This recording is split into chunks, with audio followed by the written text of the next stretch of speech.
5:55.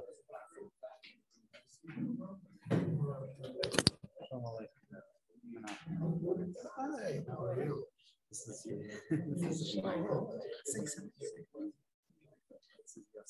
pleasure, yes. You. Great to see you. Great to see you. Yeah, please. Okay.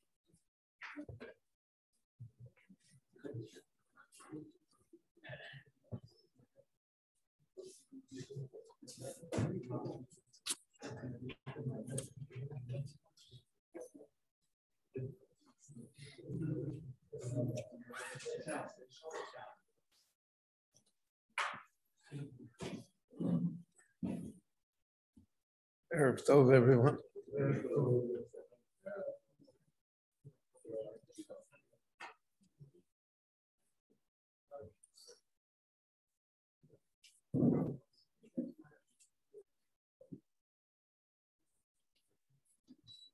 This week's parsha, which begins Chumash Dvarim, so the Torah tells us, it locates where the oration is taking place. It describes in detail where the place is. And then it says, Ho'il Moshe be'er satorah hazos. So Rashi says the word Ho'il is hitchil. Moshe begins to explain the Torah.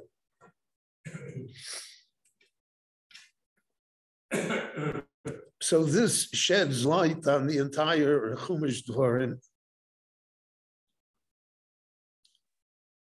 and it provides for us a background to understand the concept of Torah Shebaal Peh. Because Moshe could have left it alone. He gave them the Torah. He brought it down from Sinai. He explained it to them once. Enough, right? So you have the Torah Shebiksav, and all the laws are written down. But Moshe feels that that is not only not sufficient, that's not honest. So Ho'il Moshe be'er satorah hazos, he begins to explain it, which is the concept of Torah Shebaal Peh. Because the written word itself is always subject to interpretation. It's always subject because you cannot communicate in writing, but you can in speech, in direct communication with people. And the Torah is a Torah Chayim. It's a living Torah, and it's an eternal Torah, and it's set aside for all generations. So there has to be a process of interpreting it for every generation. There has to be a process of talking to people. And that's the concept of Torah Shebaal Peh. Chazal said, Torah Shebiksav, Dorim Shebiksav, Ya Torah Shoy Lomrim Baal Peh. The written Torah should not be said by heart, because it's not exact. And the Torah is built on exactitude. Every letter means something. Why this word was used and not another word.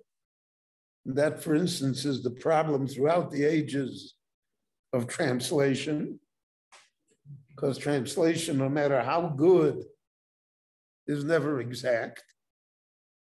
No two languages are identical. And therefore, it was always a shaila by the poskim whether to translate any of the Torah. And the Gemara says that when the Torah was translated into Greek, It was a Yom Tzom. They viewed it as a tragedy because people would learn it from the Greek, the Septuagint. So even though the Targum Hashivim had miracles associated with it, the greatest miracle is that 70 rabbis could agree on anything. But the rabbis saw that that was, people would study it from the Greek and they would not get the nuance of what the Torah is saying, which can only be obtained in Lashon HaKodesh. And therefore, Chazal, when they searched for translations for Targumim, looked for people who had Ruach HaKodesh to be able to do it. Targum Yonasan ben Ezio, Targum Unkelis, and then higher professors or linguistic experts. They looked for people who had Ruach HaKodesh that, so to speak, would be able to communicate the deeper meaning and the nuance that the Torah possesses. And then the Gemara says, Dvorim Shebal Peh Yatorah Shoy Lekosma. The Torah Shebal Peh, you should not write it down. Because if you write it down, then you defeat the idea of Torah Shebal Peh. Because then it becomes text again. And that's why Chazal said that Rabbeinu HaKodesh Rebbe needed a special heter. Eis lasas l'Hashem eferu Torasecha. In order to write the Mishnah, and then the Talmud was written as well. But if anybody that's a student of the Talmud knows that the Talmud was never completed. You have the Gaonim, and you have Rashi, and you have Tosfos, and you have the Maharsha, and you have the Ben Ish Chai, and you have all forever. Today you got the Briskers and the Mirrors and this and that and Eretz Chemda, whatever you want. Because it's never done. It's Torah Shebal Peh. Torah. So therefore it says by Moshe Rabbeinu, Hoil Moshe, and Rashi says Yisrael. This is only the beginning. Moshe taught them that there would always be a process of Torah Shebal Peh. And that in every generation the Torah Shebal Peh would, so to speak, resonate differently to that generation. I remember when my son was a little child and I was studying with him. So he asked me, like only a 4-year-old can ask. He said, what Rashi did Rashi study?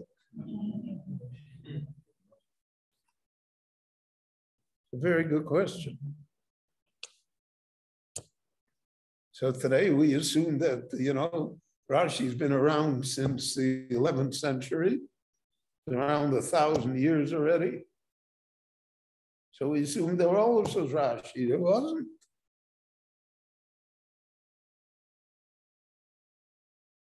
So it's always been a process.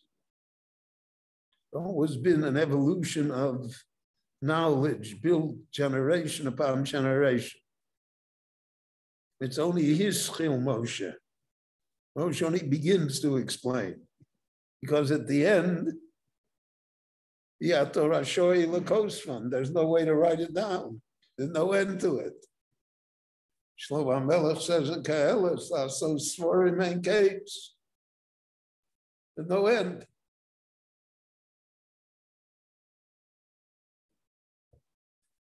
So Mishnah Torah has to be viewed as, so to speak, the buttress for Torah Shebal Peh. It's Moshe's beginning of Torah Shebal Peh. So interestingly enough, in Mishnah Torah are mitzvahs that never appeared before in the Torah. We get to the Parsha of Kiteitzei. It's a whole series of mitzvot that are brand new to us. What would have been with those mitzvot if Moshe would not have made the speech? They still would have been mitzvot. They were from Sinai.